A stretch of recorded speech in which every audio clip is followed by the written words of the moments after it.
বন্ধুরা, শুভ বিকেল। তো তোমরা কেমন আছো বলো? আমি তো ভালোই আছি, আশা করি তোমরাও ভালো আছো। তো এই বিকেলে কিছু চটপটা খেতে ইচ্ছা করছে, তাই ভাবলাম যে কী খাই। তোমরা বলো, বিকালে কার এই একটু আম মাখা, লেবু মাখা চটপট জিনিস খেতে ভালো লাগে বলো? আমার তো খুব ভালো লাগে, কিন্তু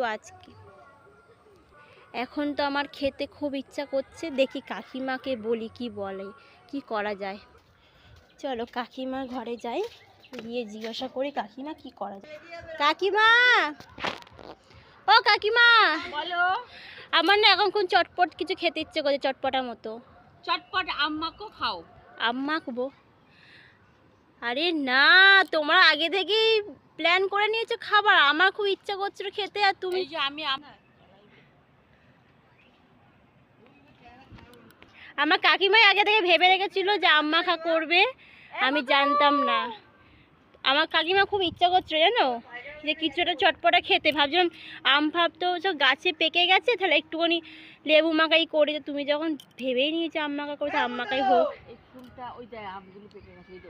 হ্যাঁ, ওই আমগুলো পেকে গেছে বলেই ভাবছিলাম যে আম মাখা খাবো না, তাহলে কোনো একটা চটপটা, ওই এখন লেবু ছাড়া কি আছে। তো চলো বন্ধুরা, ভাই এখন আম পাড়ছে আর আমি আমগুলো কোড়াতে যাচ্ছি। কোথায় রে? এই দেখো কত আম পড়েছে। এই দেখো বন্ধুরা, এখানে আমার বোনও 3টে তুলে রেখে দিয়েছে, আর এখানে তুলতে ওই ঢুকে। তো দেখো বন্ধুরা, এইদিকে আবার ট্রেন যাচ্ছে, দেখেছো কি সুন্দর দৃশ্য। আর এই যে আম, এই দেখো কত আম, ভাই কত আম পেড়েছে। ভাইকে দেখা যাচ্ছে না, ভাই একদম গাছের ভেতরে রয়েছে। একটা একটা করে আমি তুলে আম করে জড়ো করি। চুপ, এসব বলতে নেই।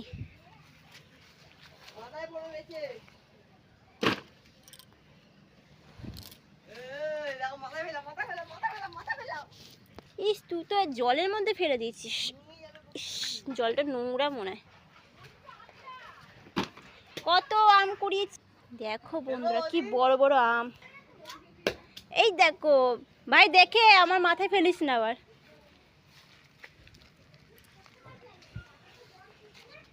ফেল।